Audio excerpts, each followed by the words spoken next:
Questions? Mr. Vice President. That's a lot. Matt Boyle. Okay. Mr. Vice President, there's two key Democrat lies I would like to get your take on and see if you can address. The first is that you're seeing a number of top Democrat leaders, from Kamala Harris to Chuck Schumer to Hakeem Jeffries, claim that it is a Republican shutdown caused by Trump. The second is that they're out there now claiming that they don't want to give health care to illegal aliens. Can you address both of those lies from the Democrat Party? Yeah, so on the point that it's a Republican shutdown, look, it's obviously a Democratic shutdown. Just look at the vote totals in the House, look at the vote totals in the Senate, and look at the President of the United States' own action and conduct throughout this crisis.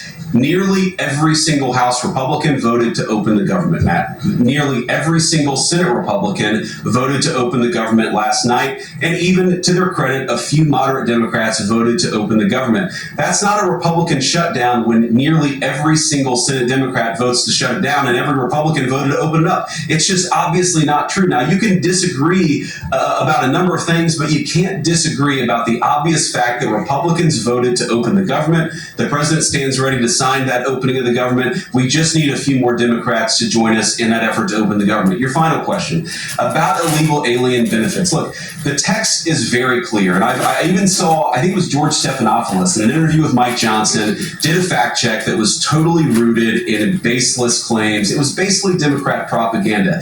If you look at the legislative text that they gave us, they tried to turn on two separate provisions that would give health care benefits to illegal aliens. Number one, if you're an American citizen, you've been to a hospital in the last few years, you probably noticed that wait times are especially large, and very often somebody who's there in the emergency room waiting is an illegal alien, very often a person who can't even speak English. Why do those people get health care benefits at hospitals paid for by American citizens? The answer is a decision made by the Biden administration that the Trump administration, working with congressional Republicans, undid. We turned off that money spigot to health care funding for illegal aliens. The Democrats, in their legislative text, want to turn it back on. That's one thing. The second thing, Matt, is we all know that there are various ways in which the Biden administration waved away illegal immigration status. They gave parolees, they gave asylum claims to people who weren't really claiming asylum. And when they waved the magic wand of amnesty, giving millions of people legal status, even though they were in the country illegally, they also gave those people access to health care benefits. So what the Democrats are engaging in is a sleight of hand. They're saying, no. Those weren't illegal aliens who were getting health care benefits, even though everybody, knows they were in the country illegally. It's a lie told by the Democrats that they're not trying to give health care benefits to illegal aliens. It's a lie that is obviously untrue if you just look at the text that they gave us, and all you have to do is understand that this is about who benefits. We think the American people's government ought to benefit American citizens. The Democrats are willing to shut it down to benefit illegal aliens. The contrast couldn't be more clear. Peter. Thank you, Vice President Vance. The big holdup is, of course, that you guys say illegal immigrants are getting taxpayer-funded health care. Democrats say you're lying. That makes it feel like it could be a really long shutdown. Is this going to be a long shutdown? I don't know. I can't predict what congressional Democrats are going to do, Peter, but I actually don't think it's going to be that long of a shutdown. This is a pure guess from the Vice President of the United States, because I think you already saw some evidence that moderate Democrats are cracking a little bit. They understand the fundamental illogic of this. Look, for years, every single one of us, we can remember Barack Obama on the White House lawn. We can remember Chuck Schumer. We can remember Nancy Pelosi for years. In Chuck Schumer's case, for literally decades, we've heard them say you don't shut the government down over a policy disagreement. Okay, Republicans think this thing about healthcare, that thing about healthcare. Democrats think this thing about immigration. Republicans disagree. Whatever those disagreements are, you don't shut down the government over it. For the first time since the Democrats have been in politics, they're now saying that unless we get every policy item that we demand, we're going to shut down the people's government. They're trying to take a hostage, and we're not going to let them. And the administration announced today that $18 billion bound for New York transportation projects is going to be frozen so it can't go to DEI programs there.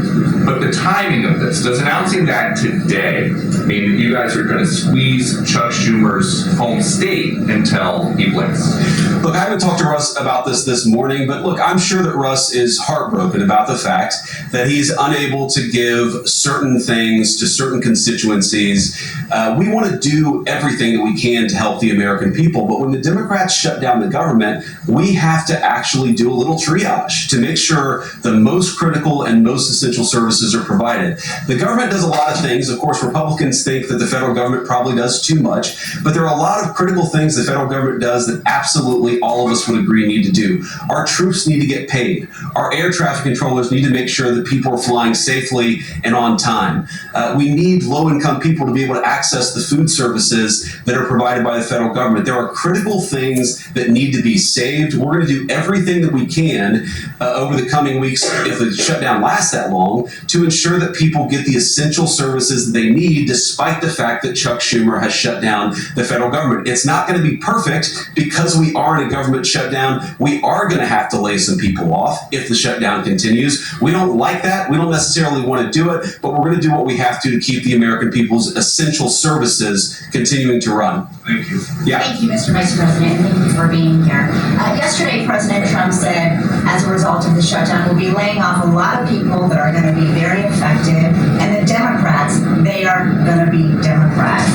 Has the administration asked agencies to target federal workers who they believe to be Democrats in these reductions of forces? We're not targeting federal agencies based on politics. We're targeting the people's government so that as much as possible of the essential services can continue to function. That is the question the president has asked the entire government, is fundamentally, okay, we're in a shutdown. That causes some problems. The troops aren't getting paid. There's nothing that we can do about that while the government is shut down. But there are essential services that we want to make sure as much as possible they still continue to function. That is the principle that's driving us forward during the shutdown. It's going to continue to be the principle that drives us forward. But let's be honest, if this thing drags on for another few days or God forbid another few weeks, we are going to have to lay people off. We're going to have to save money in some places so that essential services don't get turned off in other places. That is the reality of the government shutdown that Chuck Schumer and Democrats have foisted upon the administration. So what did you mean by they're going to be Democrats? He said they're going to be Democrats. You laid out a lot of the pain and problems that would come with a Democratic shutdown, and yet in the Oval Office yesterday, the president said that a lot of good could come from a shutdown. So square that circle. Which is a Democratic-caused crisis or a Republican opportunity for reform? Well, I think all the president is saying, Phil, is that he wants to make sure the American people's government functions as well as it can, despite the fact that we're in a shutdown. We're going to have to make things work. And that means that we're going to have to triage some certain things. That means certain people are going to have to get laid off. And we're going to try to make sure that the American people suffer as little as possible from the shutdown. That's what the president is saying, is that, yes, this is a bad thing. Obviously, the president is trying to reopen the government, but we're going to make things work as well as we possibly can, given the constraints that we have. And then all those policy differences for the discussion and the negotiations to come later. During the Biden administration, Democrats twice voted to expand these Affordable Care Act tax credits, but those were supposed to be temporary, and they were slated to expire at the end of the year.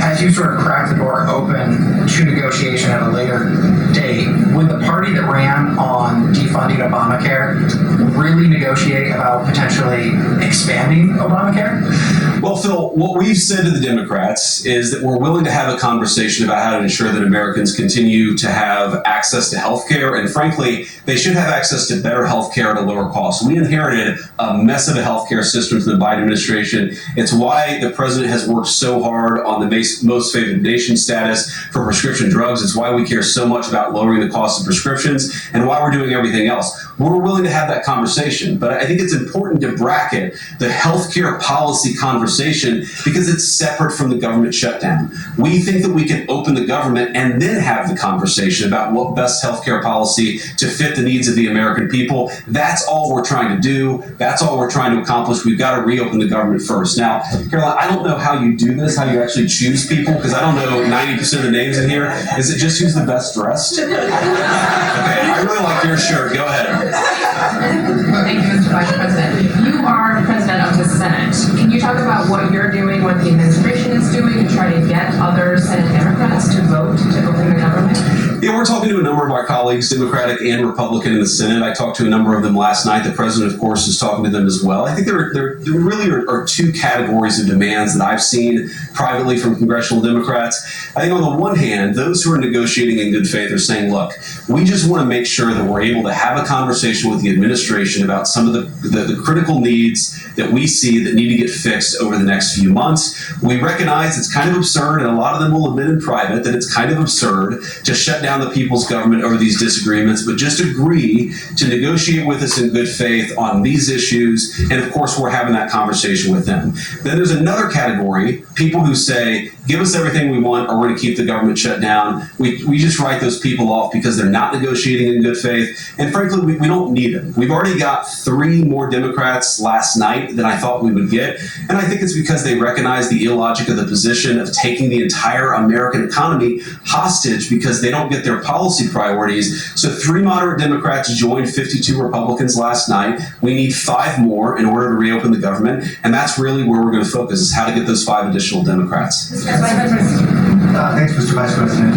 First, 2 questions. Are there plans to meet Democratic leaders again in the coming days, or are you planning on plucking out senators one by one? So that's the whole question? No, I got a second question. Okay, go ahead and ask the second question. So the president's been posting some images of Leader Jeffries and Senator Schumer. I saw. Recently, you've said that you're interested in good faith negotiations with these leaders, but what message does that send? Is it helpful to post pictures of Leader Jeffries in a sombrero if you're trying to have good faith talks with him? Oh, I think it's funny. The president's joking, and we're having a good time. You can negotiate in good faith while also poking a little bit of fun at some of the absurdities of the Democrats' positions, and even poking some fun at the absurdity of the Democrats themselves. And I'll tell Hakeem Jeffries right now, I make this solemn promise to you that if you help us reopen the government, the sombrero memes will stop. And I've talked to the President of the United States about that. Now, to your first question, are we negotiating one-on-one? Are we negotiating in groups? Look, I will go to the U.S. Capitol right now, meet with Chuck Schumer or any Senate Democrat if it helps us reopen the government. Most of the conversations, in my experience at least, have been one-off. We're also, of course, relying on some of our Senate Republican colleagues who have good relationships across the aisle. We're going to do whatever we have to do is the answer. And I think it's tough to predict what shape this negotiation is going to take over the next few months. But I feel good about the fact that Democrats already realize privately the fundamental irrationality of their position. I hope that they're going to publicly acknowledge it and reopen the government. Right in the back, yeah. Thank you, Mr. Vice President. You responded to a post on X of Chuck Schumer on the House floor back in 1996, railing against illegal immigrants receiving taxpayer-funded benefits. You said Chuck Schumer once recognized that it was disastrous to give illegal aliens rewards for breaking the law. Now he wants to shut down the government unless we reward illegal aliens for breaking the law. Why has Chuck Schumer changed his stance? That's a good question. Actually, it's a very tough question. Asking me to get in the head of Chuck Schumer is not a place I particularly want to be, but my basic read on it is that the entire Democratic Party, the political leadership, not every Democrat nationwide, but the political leadership of their party has got it into their heads that the only way to be compassionate is to be compassionate to illegal aliens rather than American citizens. If you go back to what Bill Clinton was saying, even Barack Obama in some cases, what he was saying about illegal immigration 10, 15, 20 years ago, you would put them on the MAGA right based purely on their rhetoric around illegal immigration. So I don't know why they've gone so far to the left. I think it's bad for the country. I think it's bad for them politically. But our principle, all I can do is speak for the president that I serve and the country, the administration that I serve right now. We believe that the American people's government exists for the American people. That means the people who have the legal right to be here, and that's why we're fighting to reopen the government. And unfortunately, the Democrats are fighting to shut it down for the benefit of illegal aliens. And I'll take a couple more, and then I'll let Caroline, I'll go back to my day job so Caroline can go back to hers. All right, yes. Thank you, Mr. Vice President. Just going back to the sombrero, you said that the president's joking, but Hakeem Jeffries says that these memes were racist. What's your response to that? And just if I may briefly go off topic, Secretary Hegseth yesterday made an edict about no more beardos in the military. Just wondered what... Sorry, what did he say? No more beardos. Beards. Oh, sorry, it's my accent. Just wanted your response to that. I didn't see that particular comment. I thought Pete gave a hell of a speech, and a speech that really is just oriented around returning the American American military to the very high standards that it has had for virtually its entire history until Joe Biden came along and decided to lower standards. I think it was bad for our military and it was bad for our troops. When I was a young United States Marine, I did not have a beard. I am now the vice president, so I get to do what I want to do. But I think Pete's trying to re-implement high standards, and that's a very good thing. On the sombrero thing, I mean, Hakeem Jeffries said it was racist, and I know that he said that, and I honestly don't even know what that means. Like, is he a Mexican American that is offended by having a sombrero meme?